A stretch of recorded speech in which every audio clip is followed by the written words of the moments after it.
में कुछ कंप्लेनर्स हैं, वो लोग इतना अरेस्ट कर रहे हैं हम लोग को, जो इंस्पेक्टर है उनके साथ मिलकर मेरे को 4 से 1 मैं अभी उसको देख लेता हूँ। आप बेफिक्र काम करिए। आप हमसे सैंक्शन प्लान लिया है, ये मेरा जिम्मेदारी है। आप सुस्त से काम करिए, ये मेरा जिम्मेदारी है।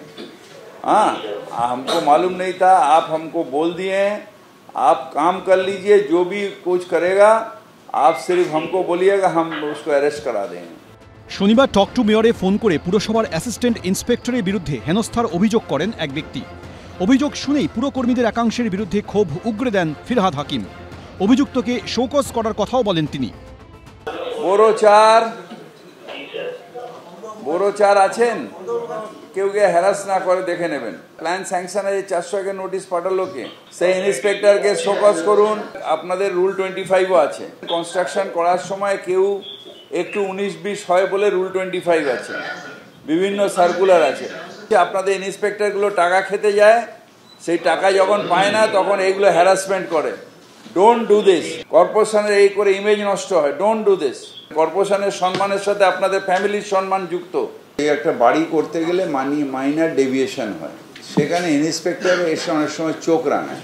এখন আমরা বলেছি সব লগবুক সিস্টেম করুন, সব ইন্সপেক্টররা ঘুরছে রাস্তায়, তখন যেটা মাইনার ডেভিয়েশন সেখানেও গিয়ে 400 নোটিশ দিয়ে। আমরা সব এক্সিকিউটিভ ইঞ্জিনিয়ারকে বলে দিলাম লঘু পার্ক পে গুরুদণ্ড, তো এটা দরকার নেই।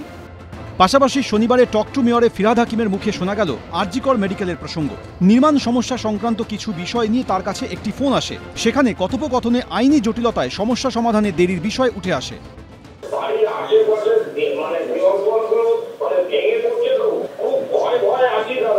এটা দেখে নিন তো, এটা আমাদেরকে ফাস্ট ট্র্যাক মতন করে দিতে পারলে। আমি সব জায়গায় বলছি ওদের কেসে যে justice delayed is justice denied, আর আমাদের এখানেই জাস্টিস ডিলেড হয়ে যাচ্ছে। তো আমাদের মুখ্যমন্ত্রী মমতা বন্দ্যোপাধ্যায় তিনি বারবার করে প্রধানমন্ত্রীকে চিঠি লিখিয়ে বলছেন যে আইনকে শক্ত করুন, justice delayed is justice denied, time ফ্রেমের মধ্যে আইন করুন। এটাই তো আমাদের বক্তব্য। উনি এটা কি বলছেন? এটা তো মুখ্যমন্ত্রীর চিঠি, উনি পড়ে সেটার সার অংশটা বলছেন। এরপর কি ব্যবস্থা নেয় পুর কর্তৃপক্ষ, সেদিকে নজর সবার।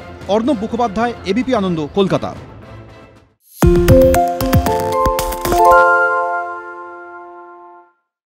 সত্য অন্তহীন, সত্যের খোঁজও তাই, সত্য সন্ধানে তাই আমরা অক্লান্ত, অকুতভয়। এবিপি আনন্দ নতুন ভাবনার প্রতীক, যা মনে মুক্ত, তথ্যে যুক্ত এবং যাবতীয় সীমানার বাঁধন থেকে মুক্ত।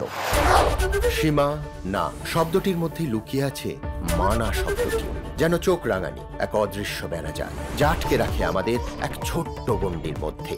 একমাত্র সঠিক খবরই গড়ে তুলবে এক মুক্ত সমাজ।